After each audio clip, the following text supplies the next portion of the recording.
I'll tell you in 3 steps how to access your psychic ability.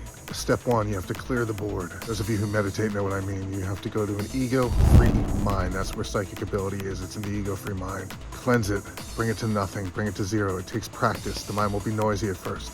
Keep going. It may take days, it may take weeks or months. Keep going. Clear the board. Make the mind nice and quiet.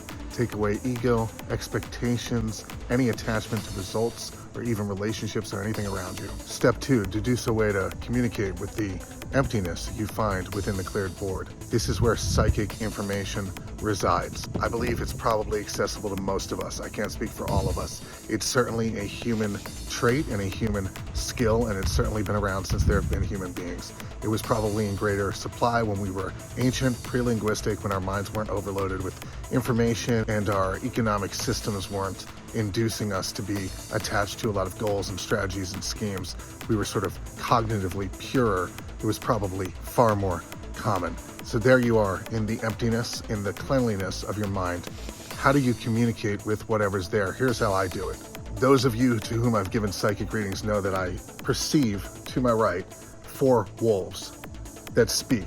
The one in front speaks for the other 3 who are triangulated behind him, or whatever gender or non-gender he, they is. It doesn't matter. Do I really believe that there are wolves beside me talking?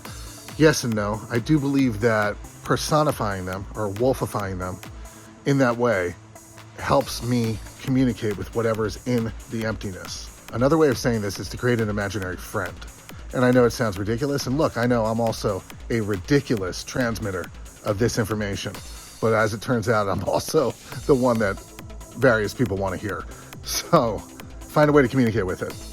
Use your own style, use your own symbols. Wolves appeal to me because of their values and their attitude and their way of being, their independence, their combination of dark and light, of tough love and soft love. So I respond to wolves, I feel connected to them. Something's going on, because what you're gonna do is communicate with somebody else while you're communicating with the cleanliness and the emptiness within you.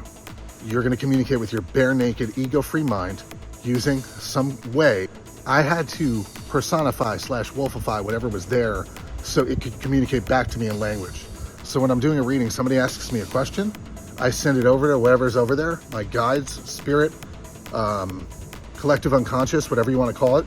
It sends me back an answer. Psychic ability is all about attuning yourself to the answer, being open to the answer, being able to recognize the answer. The answer is usually the first thing you get back. In normative social encounters, your first thought is usually not the one you want to express.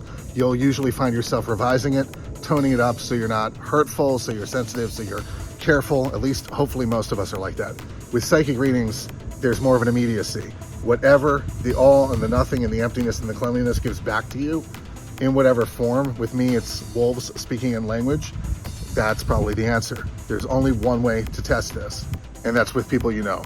That's what I did when I first came online psychically. I spent a couple years doing this with 80 or 100 people that I actually know without charging them money, just practicing, just seeing if it worked. And I was like, hey, if it doesn't work, I'll stop doing it. But if it does work, something's going on here, I'm gonna pursue it. So most of the time it works. It doesn't work all the time. I'm not perfect. I would say the vast majority of the time, something is going on. I don't understand cognitively or consciously how it works, but the answers I get back from communicating with the ego-free mind have information in them that I couldn't possibly know through space-time cognitive means. And it's psychic ability. Practice it with people you know. Let me know what happens and what results you get or what results you don't get. If you have trouble reading somebody, it could be that the ability is soft on your end or you need more practice. Could be that the person is so activated in their ego state that they don't think of themselves in pure ways. They think of themselves more as a persona. And people like that are quite hard to read because it's hard to level with and get at the truth of things. In general though, when you're doing a psychic reading, your ego-free mind is conversing with the other party's ego-free mind. And that is the terrain. It's a collaboration. It's almost non-linguistic, even though you're communicating through language. I'd be so curious to hear what happens, and I wish you luck. And the reason I do it professionally and I'll charge money for it is because I'm really honed.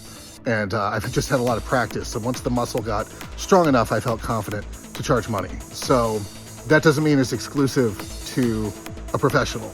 And also, if you hone your own ability even a little bit, even if you dip your toe into the water, if you come to me for a reading, you may find that we communicate more openly. because you are more able to attune energetically to the terrain that I need to access to do the reading. So that would make it really more specific, more advanced, and more fun.